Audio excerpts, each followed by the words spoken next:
ओम नमः सिद्धेभ्य ओम नमः सिद्धेभ्य ओम नमः सिद्धेभ्य। मंगलमय मंगल करन बीतराग विज्ञान नमो तार जाते भई अरहंतादिमा कर मंगल करहूँ महा ग्रंथ करन के काज जाते मिले समाज सब आवे निज पद राज। भवतरु का मूल जानौ मिथ्या भाव ताको कर निर्मूल करिए मोक्ष उपाव। संतप्त मानस शांत हो जिनके गुणों के गान में वे वर्धमान महान विचरे हमारे ध्यान। मोक्ष मार्ग प्रकाशक सातवां अधिकार सम्यक चारित्र का अन्यथा स्वरूप। पृष्ठ क्रमांक 245।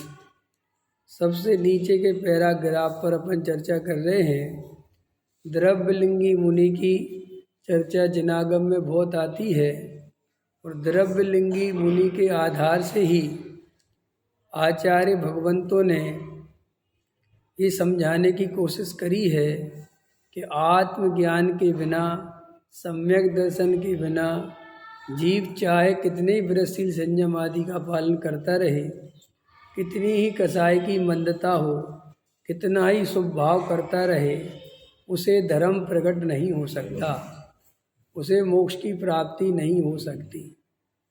इसलिए इस द्रव्यलिंगी के प्रकरण में हमें बहुत गहराई में समझना चाहिए कि आखिर बात क्या है।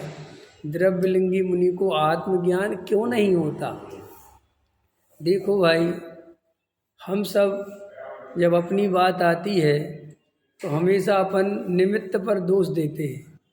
मैं आप लोगों से किसी से पूछूं कि आपको आत्मज्ञान की प्राप्ति क्यों नहीं होती, तो आप हमेशा कहेंगे, अथवा बहुत सारे लोगों से पूछो तो यही बात निकल के आती है कि हम घर गृहस्थी में फंस गए। ख्याल में है ना, और हमारे बाल बच्चे हैं और कमाने से फुर्सत नहीं मिलती और हम स्वाध्याय भी बहुत ज़्यादा नहीं कर पाते, अथवा हमें कोई सम्यक दृष्टि ज्ञानी धर्मात्मा नहीं मिलते, पंचम काल है, ख्याल में है ना, सच्चे मुनिराज दिखाई नहीं देते, हम क्या करें, चौथे काल में हुए होते तो हो जाता। ये सब हम नाना प्रकार की बातें दुनिया में सुनते हैं, लेकिन वास्तव में ये सम्यक दर्शन होने का ना होने का एक भी कारण नहीं है। इनके कारण हमारा सम्यक दर्शन रुका हो, ऐसी बिल्कुल भी बात नहीं है। ख्याल में है ना, सम्यक दर्शन तो हमारा अपनी स्वयं की मान्यता के कारण रुका हुआ है। जो हमारी विपरीत मान्यता है, जो हमारी पर पदार्थों में सुख बुद्धि है, जो पर द्रव्यों में एकत्व बुद्धि है, वो ना किसी काल के कारण है, ना किसी अन्य द्रव्य के कारण है, स्वयं के कारण है। और हम उस मान्यता को बदलना भी नहीं चाहते। क्यों? क्योंकि उस मान्यता में हमें सुख समझ में आता है, सीधा सा गणित है। फिर हम चूँकि बहाने हमेशा खोजते ही हैं कि मेरी तो कोई गलती नहीं है, मेरी तो कोई गलती नहीं है, ख्याल में है ना, तो इसलिए हम उसको दूसरे पे दोष डालते हैं और अपना जीवन जीते हैं। तो द्रव्यलिंगी मुनि सम्यक दर्शन प्राप्त क्यों नहीं करता, इस द्रव्यलिंगी मुनि को नहीं समझना है। क्योंकि यहाँ तो कोई द्रव्यलिंगी मुनि तो बैठा नहीं है, यहाँ तो हम गृहस्थ बैठे हैं।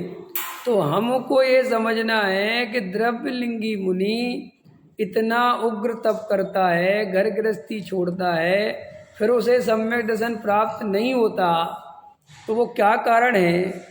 और अगर उसको नहीं होता तो हम अभी सम्यक दर्शन के नाम पर हम खुद क्या कर रहे हैं, तो हमें कैसे होगा, पकड़ में आएगी। प्रश्न ये है बस मुद्दे। हाँ, वो भूल करना बैठे, हम भूल चला ही रही है वो भी, क्योंकि हमारा भी तो पर द्रव्य में करते क्रिया कांड में करते तो मैंने करा, ख्याल में है ना, बहुत शांति से अपने को बिल्कुल भी जो कर्तापन का भाव न लाऊं, अहंकार का भाव न रखूं। सारा दुख जो है हमारे काय का है, कर्तापन का। ये मिथ्यात्व क्या है, ये मिथ्यात्व कैसे फलता फूलता है? परद्रव्य में कर्तृत्व रखना कि मैं परद्रव्य का कर्ता भोगता हूँ, इसी से मिथ्यात्व बढ़ता है और इसी से आकुलता बढ़ती है। ख्याल में है ना? है डॉक्टर साहब ने लिखा है समाधि मरण, जो समाधि में जीवन जिएगा उसी का तो समाधि मरण होगा। यदि तुम्हारा जीवन आकुलतामय होगा तो समाधि मरण कैसे होगा? माने वो लाइन ऐसी है, यदि जीवन समाधि में हो तो समाधि मरण होगा, और यदि जीवन में आकुलता है तो मरण कहाँ सुखमय होगा? मरण सुखमय कैसे हो जाए? आप जिस ढंग से जियोगे अरविंद जी, हम जिस ढंग से जिएंगे उसी ढंग से मरेंगे। समझो ध्यान से, परद्रव्यों में एकत्व मत करोगे तो मरते हुए भी उन्हीं की चिंता करोगे। सीधा सा खड़े थे मास्टर जी, कोई दो राय तो नहीं है। डॉक्टर साहब कहते हैं उसी समाधि मरण में कि हमारी दुनिया में एक चीज़ खो जाए, कोई छोटी मोटी चीज़, मोबाइल खो जाए मान के चलो, हमारा पेन खो जाए, हमारे 100 रुपये खो जाए, तुम कितने आकुलित हो जाते हैं। तो वो कहते हैं मरण समय तो सारी दुनिया खोने वाली है, तो फिर तू कितनी आकुलता में मरेगा। समझो, वहाँ तो अभी तो एक चीज़ छूटी, बाकी तो है ना, तो अभी आकुलता हो रही, मेरे 200 रुपये कहाँ गिर गए, मेरा पेन कहाँ गिर गया, हो गई ना आकुलता। और मरण किसका नाम है कि पेन नहीं, अब ये शरीर भी छोड़ना है। और शरीर से संबंधित पत्नी, पुत्र, मकान, दुकान, घर गृहस्थी, चाहे लाख रुपए जोड़ रखे हो, चाहे करोड़ जोड़ रखे हो, चाहे अरब जोड़ रखे हो, सब छोड़ना है ना एक ही दिन। तो उसमें लिखा है कि जब तुम एक चीज़ के खो जाने पर इतने परेशान हो जाते हो, तो जब सब चीज़ें तुमसे दूर हो जाएंगी तब क्या करोगे? इसलिए अज्ञानी का मरण दुखमय है। कि साहब सम्यक दृष्टि का दुखमय क्यों नहीं है? क्योंकि उसने जीते ही जी जान लिया कि यहाँ कुछ भी अपना है ही नहीं, मैं तो ज्ञानानंद स्वभावी जीव तत्व हूँ, मैं तो आत्मा हूँ, अजर अमर तत्व हूँ, मेरा क्या जाता है, मैं तो कुछ दिन के लिए इस पर्याय में आया हूँ, कुछ दिन यहाँ रहना है और चला जाऊँगा। तो ये निर्णय होता है तो फिर वो मरते समय दुखी किस आधार पे होगा? कितने सरल है ना। हमें मरने का भय क्यों सताता है, हमें मरने का डर क्यों लगता है?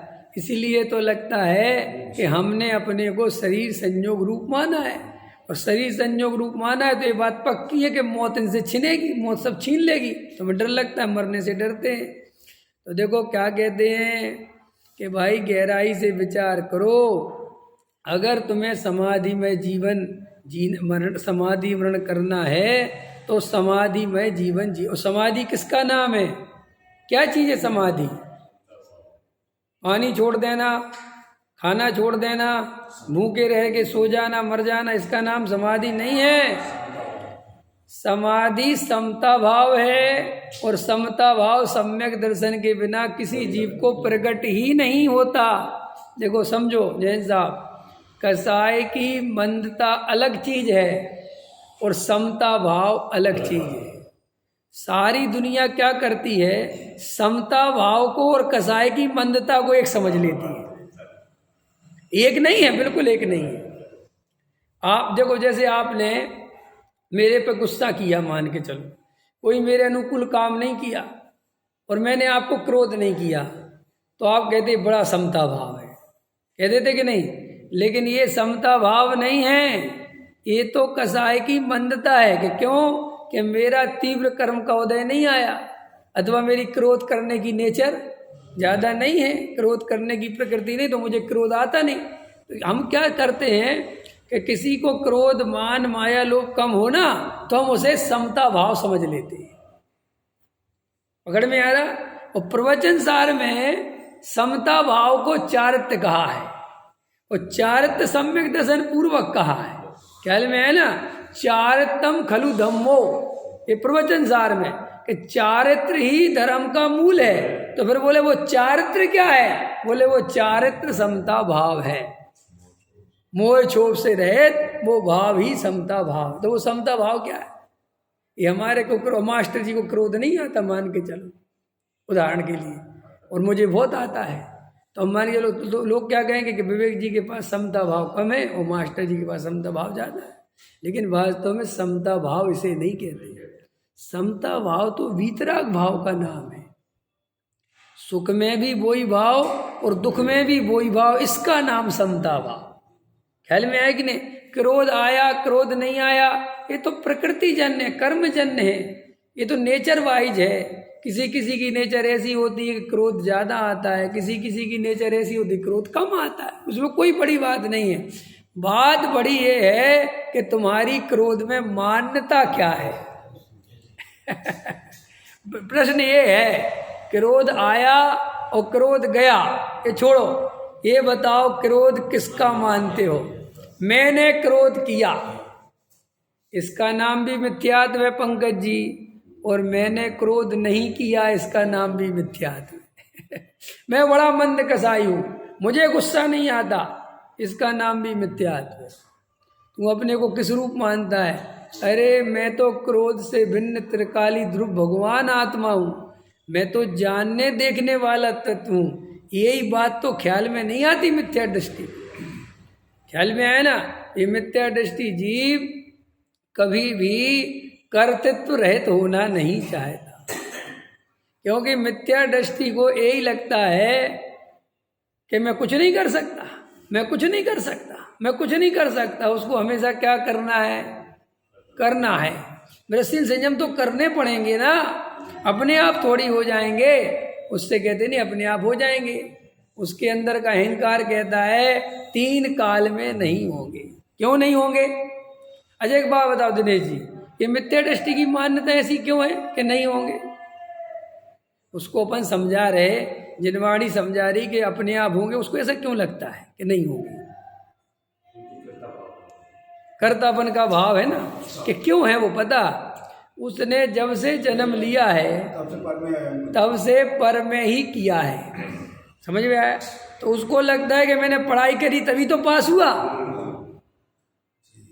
समझिए वो संस्कार कहाँ से है कि मैंने वो पढ़ाई करी तभी तो पास हुआ। पढ़ाई करे बिना पास होता है कोई? तो देखो आगे बात, अब मान्यता तो जन्मों जन्मों से तो है ही, और जो निमित्त नैमित्तिक संबंध इस मनुष्य पर्याय में बहुत घने। एक बार बताओ, रोटी खाए बिना पेट भर जाएगा? है? मकान बनाना पड़ेगा ना, पैसा कमाना पड़ेगा ना, फैक्ट्री जाना पड़ेगा ना, दुकान चलानी पड़ेगी ना, शरीर का ध्यान रखना पड़ेगा ना। अब इतनी सारी जिसकी मिथ्या मान्यताएं चली आ रही हैं, वो ये कैसे स्वीकार कर ले कि वृषिल संयम आदि अपने आप होंगी? दुकान चलानी पड़ेगी और वृषिल संयम अपने आप होंगे? वारे वाह धर्म! ख्याल में आया कि नहीं आया? अरे भाई साहब, विरसशील संयम भी पाले बिना नहीं पलेंगे। अब देखना उसकी मान्यता, ध्यान से समझना।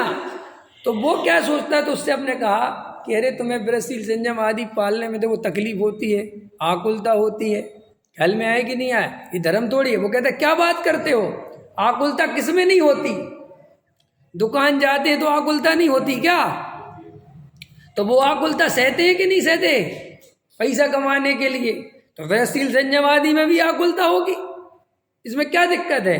वो ऐसे नहीं होता। धर्म भी दुख रूप ही होगा, तब सुख मिलेगा, क्योंकि उसकी ये मान्यता आज की नहीं है। समझो ज्ञान से, बहुत इंपॉर्टेंट बात बता रहा हूँ मास्टर जी। हमारी जन्मों जन्मों से हमने क्या देखा? छोड़ो पिछले जन्मों को, हमने इसी जन्म में क्या देखा? ये गाँव में रहते थे आप, उस गांव में आप पढ़ते थे, गरीब थे, लिखते पढ़ते, स्कूल भागो लिखो, तो आपके अंदर क्या चला कि देखो मैंने कितनी मेहनत करी, मेरे गांव में कोई नहीं पढ़ पाया, मैं पढ़ा। मैंने ध्यान के लिए, और मैंने इतनी मेहनत करी, विवेक जी में इधर आता था उधर जाता था, पर दिल्ली आ गया, यहाँ पे भी बड़ी कठिन परिस्थिति थी, लेकिन मैं सामना किया, तब जाके आज मैं आपको मास्टर जी दुनिया कहती है। समझ में आया ना मेरी बात? तो अब आपकी मान्यता क्या है कि पहले मैंने बहुत कष्ट सहे तब जाके सुख मिला, बराबर हो गई। बिल्कुल वही फॉर्मूला हमने धर्म में लगाया, सेम द्रव्यलिंगी का वही फॉर्मूला है कि पकड़ना बहुत ध्यान से। वही फॉर्मूला है कि बिना कष्टों के धर्म कैसे हो जाएगा। पकड़ में आ रही? ध्यान देना। एक बार बताओ, बिना कष्टों को सही बढ़िया रोटी खाते रहो और आत्मा की बातें करते रहो, ऐसे नहीं चलेगा।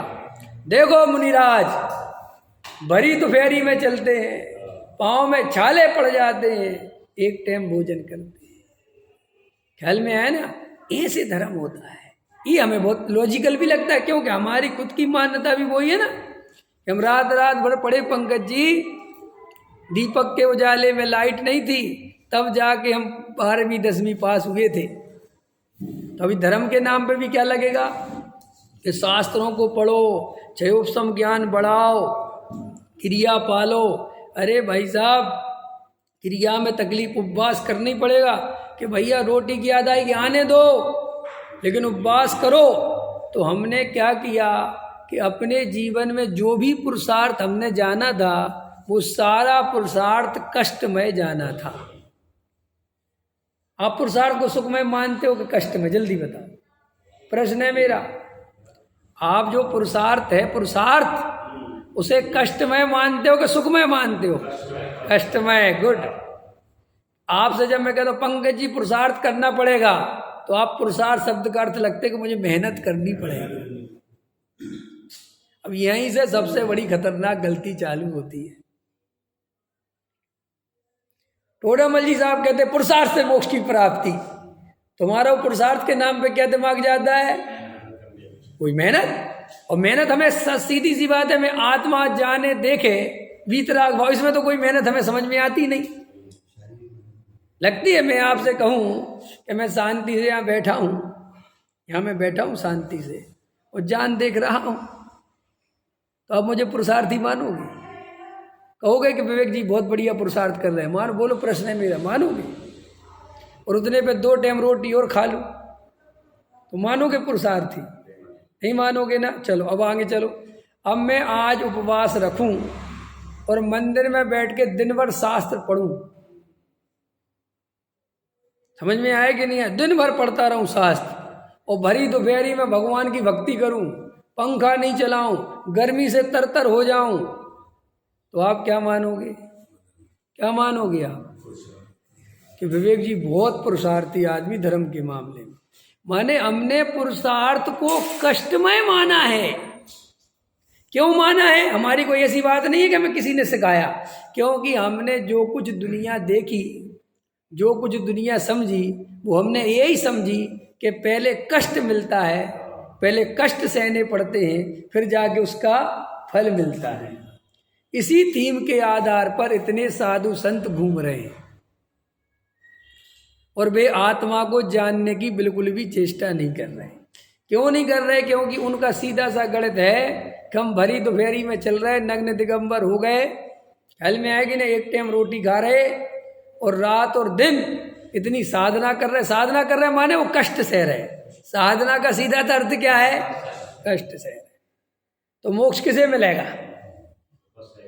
अब समझिए, थीम समझिए, मोक्ष किसे मिलेगा?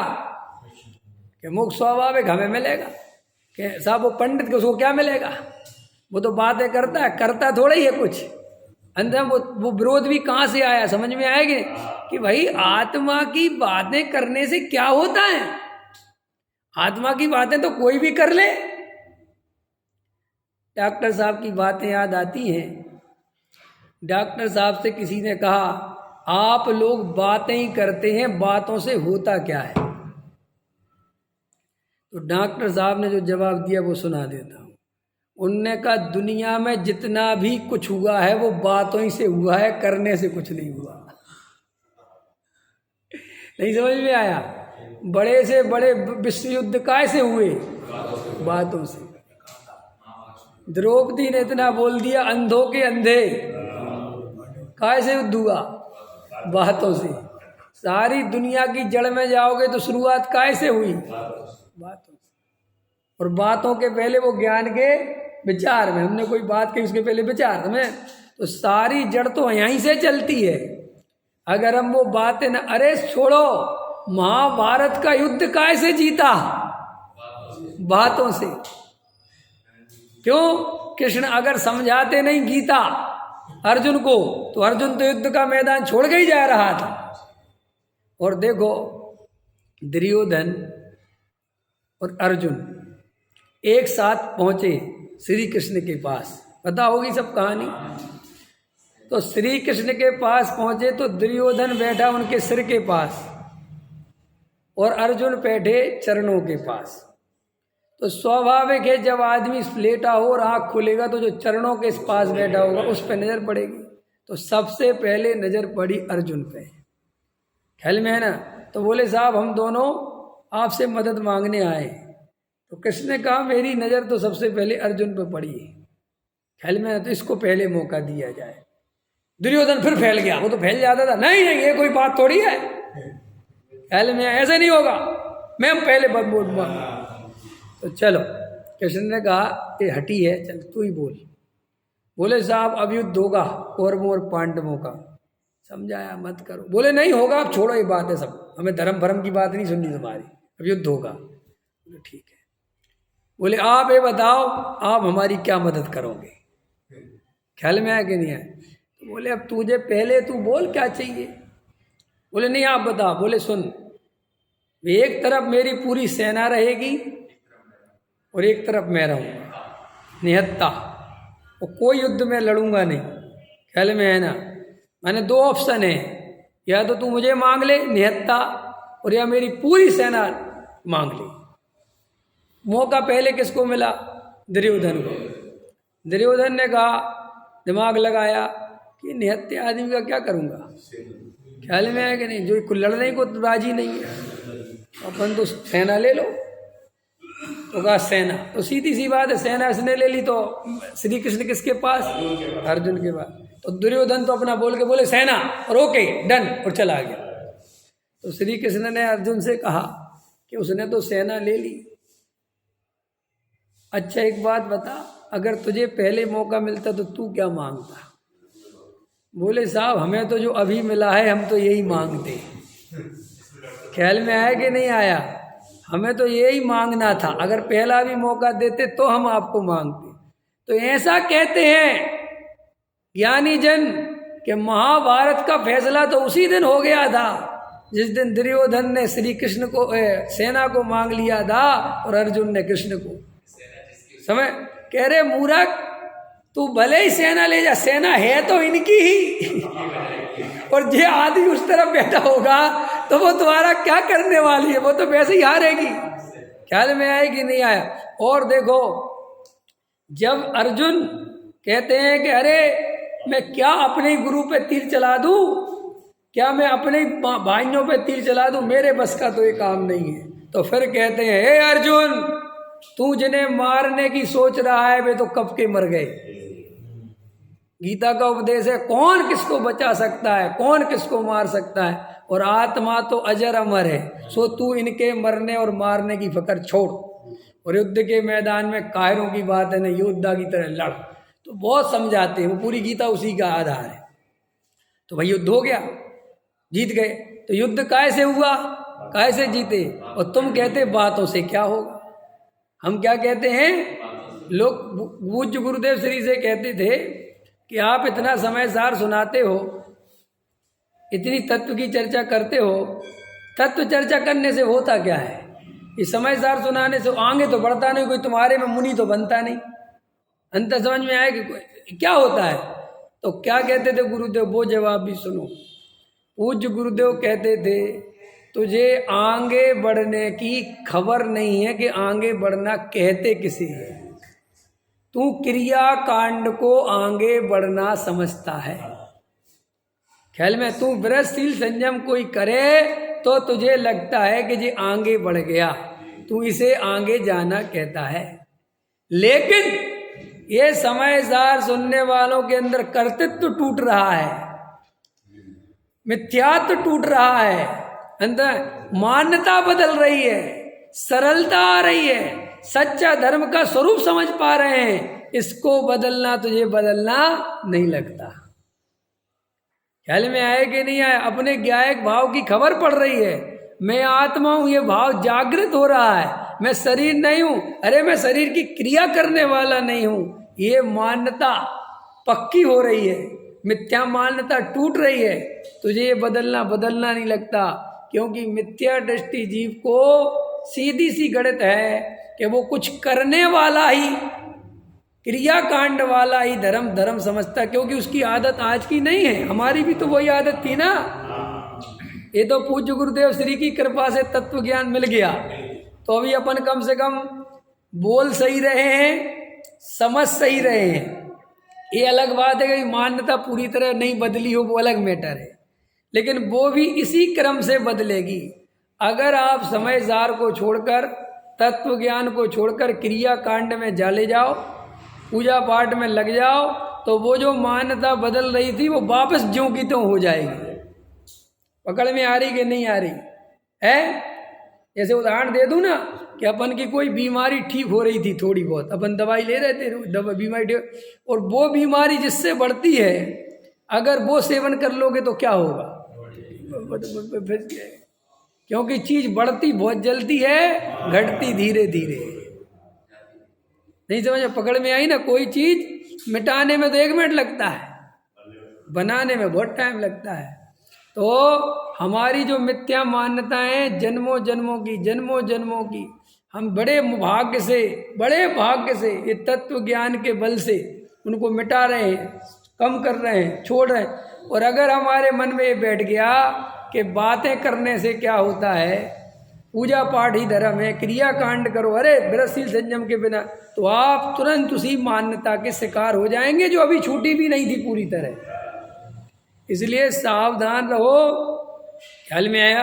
अब देखो क्या कहते हैं, बहुत डिस्टर्ब करते हो यार आप लोग। अरे जाना तो चले जाओ ना, मेरी धारा टूट जाती है। तुम क्या कह रहे हो आपस में? अब मैं देखो कहाँ से क्या बात समझा, पूरी धारा टूट गई। कितने दफे कहता हूँ बात मत किया करो, बात मत किया करो। उधर बैठो, अब वो धारा टूट गई। देखो मैं कुछ बात कह रहा था कि हमारे अंदर कर्तृत्व बड़ी मुश्किल से कम हो रहा, क्योंकि वो अपनी जो धारा चल रही ना, वो चल रही है बिल्कुल करने वाली। तो अपने को हमेशा क्या लगता है कि बिना करे कुछ नहीं होगा, सीधा सा गणित है। क्यों लगता है? क्योंकि हमने हमेशा कर करके ही जीवन जिया है। दुकान चलाई तो दुकान चली, यही है ना मान्यता। क्या अच्छा पुण्य की वजह से चली? बोलो, हमने करी तो चली ना। अब ऐसे ही लगता है कि धर्म करेंगे तो होगा ना। शांति से ज्ञान दर्शन जानने देखने वालों, इसमें काय का धर्म? ये हमारी मूल दुख की कारण तकलीफ है, ये हमारा मिथ्यात्व जाने नहीं देती ये मान्यता। इसलिए लोगों को सहज जानते रहना, हमें कुछ नहीं करना, हमें तो ज्ञाता दृष्टा रहना, सहज जानते रहना, ये किसी को धर्म का आधार समझ में नहीं आता। और ये जिसे समझ में आ जाए वो सम्यक दृष्टि, देखो कितनी सरल बात है। ये बात अगर हमारे जीवन में उतर जाए कि भैया जानते देखते रहना, हम क्या करेंगे जगत का परिणमन, किसका करेंगे? अरे इतना बड़ा जगत है, इतना बड़ा विश्व है, ना जाने कितने तरह के जीव, समुद्री जीव, जंगली जीव, कितनी योनियां, कितने तरह के फूल, कितने तरह के पेड़, कितनी तरह की वनस्पतियां, कितना बड़ा आकाश द्रव्य, कितना बड़ा धर्म द्रव्य, सब के सब परिणमन चल रहे हैं। और मैं उसमें इतना सा, और मैं इस जगत का कर्ता अपने को मान के मरा जा रहा हूं। सारा अस्तित्व का परिणमन सहज हो रहा है, अपने आप हो रहा है, और मैं कह रहा नहीं मैं कुछ तो परिणमन करके दिखाऊंगा।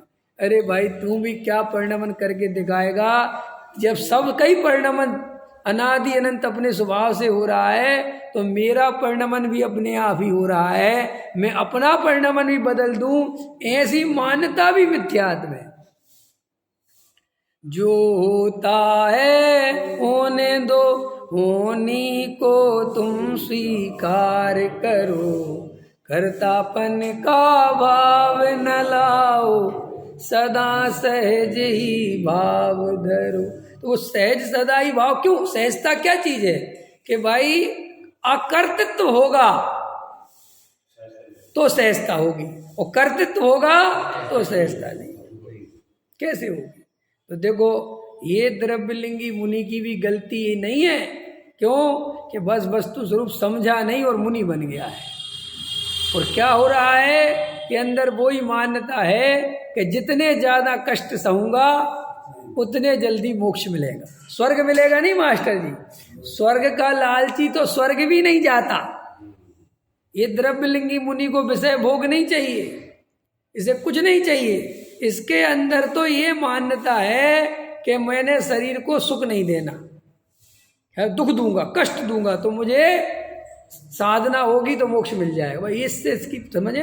अब देखो क्या कहते हैं,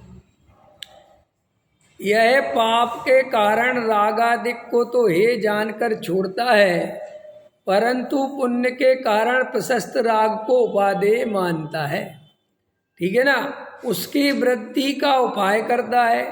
सो प्रशस्त राग भी तो कसाय है। कसाय मंद हो या तीव्र हो, है तो कसाय। कसायों को उपादेय माना तब कसाय करने का ही श्रद्धान रहा। आपने पूजा पाठ को उपादेय माना तो आपको पूजा पाठ करने का ही श्रद्धान रहा। नहीं तो आप गजब बात कह रहे हैं। मतलब आपको लगता है पूजा पाठ तो करना चाहिए तो आप करते ही रहोगे फिर, जबकि क्या कहना चाहिए कि ये तो भारी कमजोरी है साहब। ये दया दान पूजा भक्ति के परिणाम मेरा स्वभाव नहीं है, ये विकारी भाव है। ये मान्यता चाहिए उसी समय। किस समय? जिस समय वो भाव हो रहे हैं उसी समय। ये दया दान पूजा भक्ति के परिणाम मेरे स्वभाव में नहीं है, ये मेरा स्वभाव नहीं है, ये तो रागादि विकारी भाव है। ये कसाय की मंदता मेरा स्वभाव नहीं है, ये तो मेरे को अपने स्वरूप में नहीं रम पाता हूँ, इसलिए कमजोरी के कारण ये राग उत्पन्न होता है।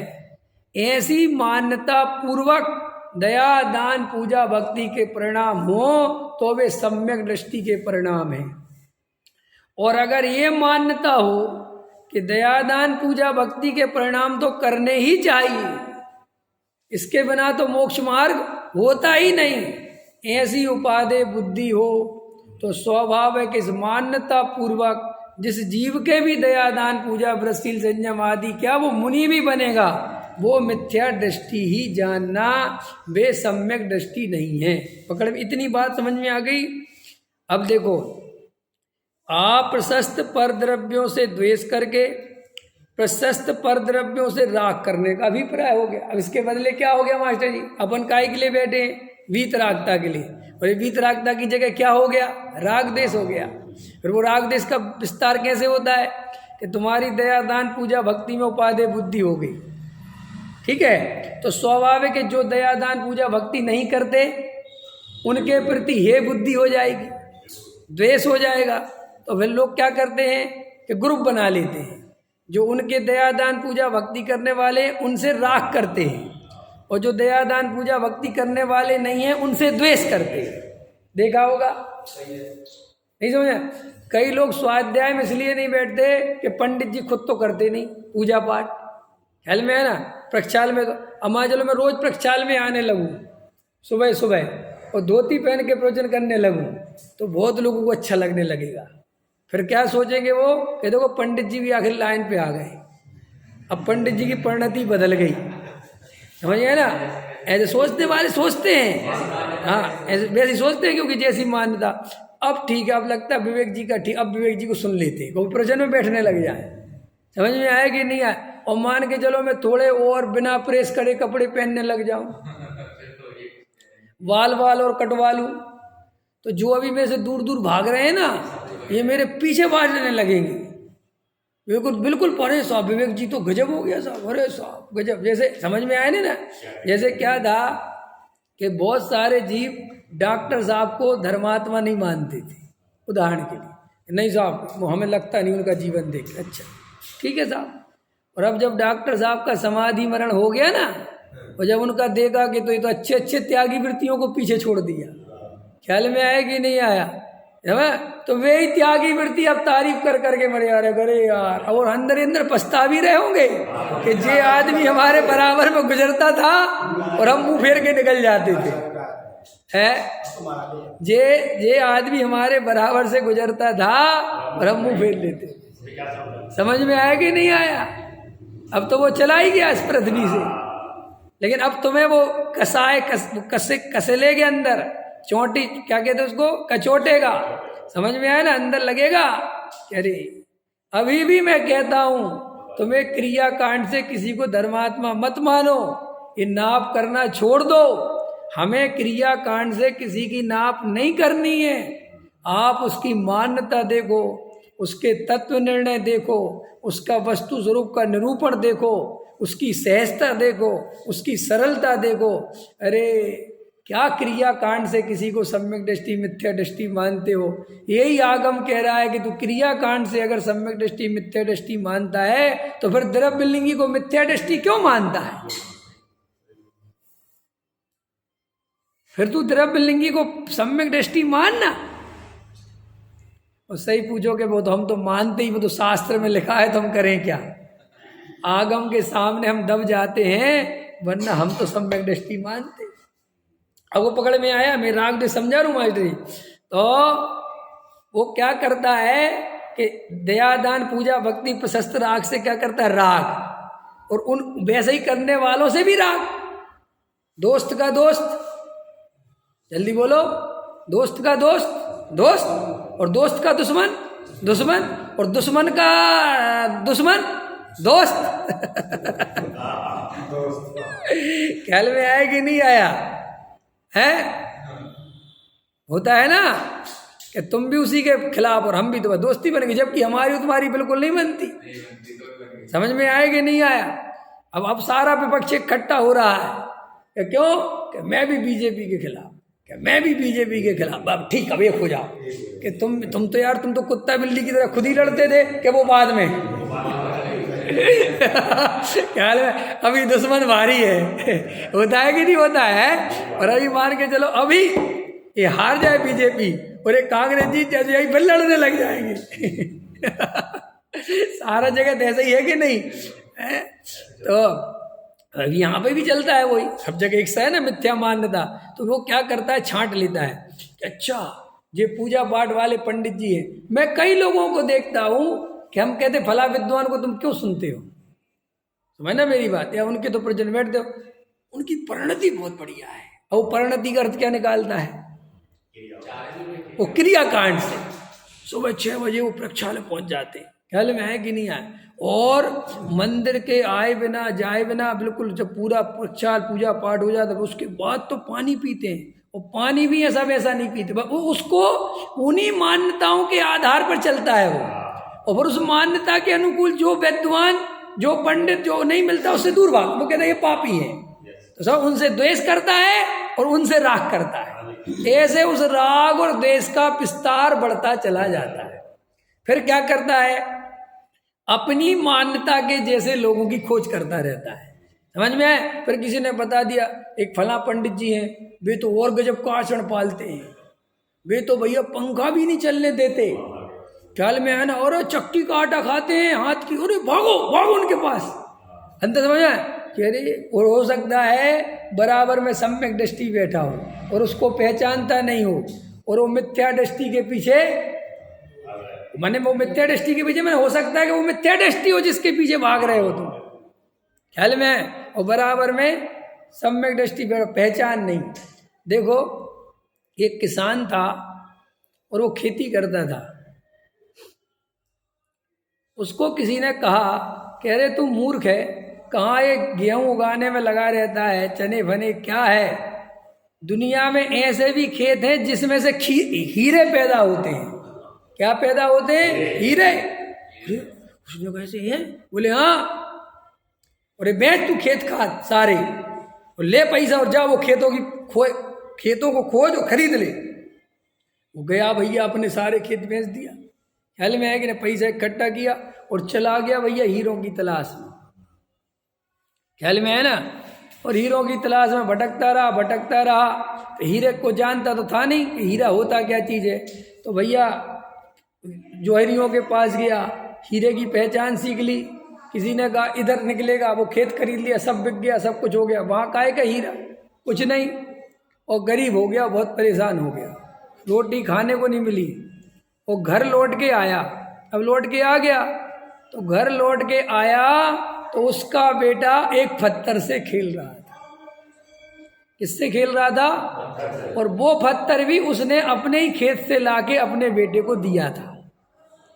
लेकिन उस समय वो जानता नहीं था कि हीरा होता क्या चीज है। और इतने धक्के खा लिए जब सालों, तो उसको पहचान आ गई। और जब बेटे के हाथ में वो हीरा देखा, ओ भाई, अपने घर में तो ओ, अब क्या वो खेत के पता चला उसी खेत में वो हीरे मिलते थे जो खेत बेच दिया। उसी में खोदने पर वो सबसे बड़ा ख्याल में है ना, अब क्या, अब तो बिक गया, अब तो खत्म हो गई बात, पहचान नहीं होने से। ऐसे ही हम दुनिया में भटकते रहते हैं धर्मात्माओं की तलाश करने के नाम पर। और वे धर्मात्माओं की तलाश काय के आधार पर करते हैं? हम अपनी मान्यता के आधार, हमारी मान्यता जैसी है। और अधिकतर लोगों की मान्यता चूंकि वही वाली है कि कुछ करोगे तो मिलेगा, तो वो क्रियाकांड वाली मान्यता बनी रहती है, व्यवहाराभासी वाली, कि भाई उसके दिमाग में सीधा था सेटलमेंट है कि बिना पढ़ाई करे पास नहीं होते, बिना कष्ट सहे दुकान नहीं चलती, भैया रोटी की भी छोड़नी पड़ती है पैसा कमाए। तो सीधा सा बात है कि मोक्ष पाने के लिए भी रोटी छोड़नी पड़ेगी, गलत है।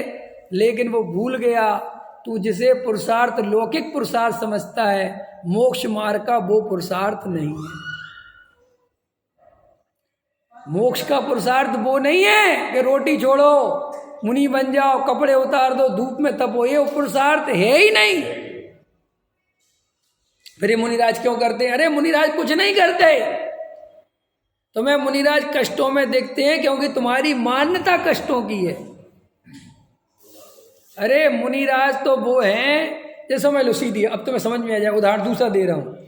क्रिकेट खेल रहा है कोई, क्रिकेट का शौकीन व्यक्ति, वो बड़ी बड़ी धूप जब बंद थे ना, हो गए 15-16, मैं खूब क्रिकेट खेलता था।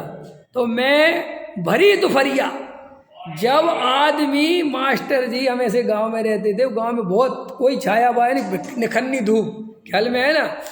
तो जब कोई भरी दोपहरी में बाहर नहीं निकलता कि लू लग जाएगी, इतनी गर्मी का सीजन, मई जून में छुट्टी होती थी स्कूल की, और हम लोग इंतजार करते थे कि कब पिताजी सोएं, कब सारे घर के सोएं और अपन चुपचाप निकले।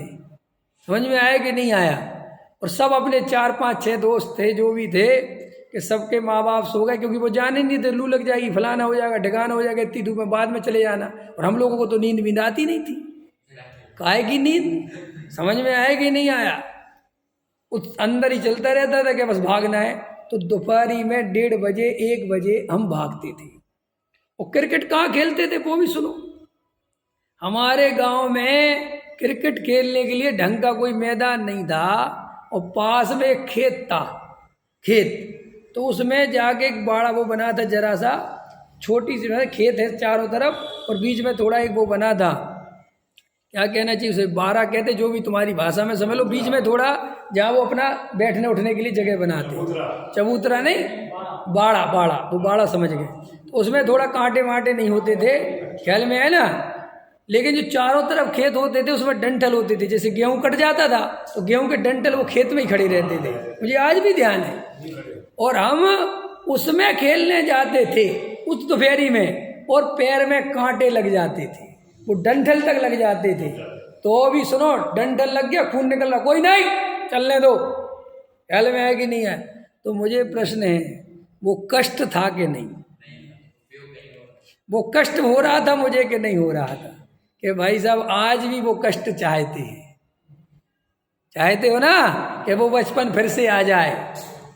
मैंने वो बचपन कितना आनंदमय था, जिनकी अगर फिल्म बनाई जाए तो कोई कहे कितना कष्ट था बचपन में। बाप से 2 रुपए लेने हो तो गिड़गिड़ाते रहो, कहे बचपन यही तो था, पापा 1 रुपया दे दो दे दो दे दो, सुबह मांग रहे, पता चला 3 दिन बाद मिल रहा। पकड़ में आए कि नहीं आए? तो वो कष्टमय था कि सुखमय था? सब कष्टमय था।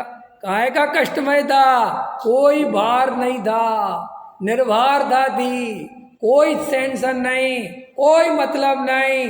तो इसका मतलब ये बात तुम भी समझ गए कि जहाँ भार नहीं होता वहीं आनंद होता है।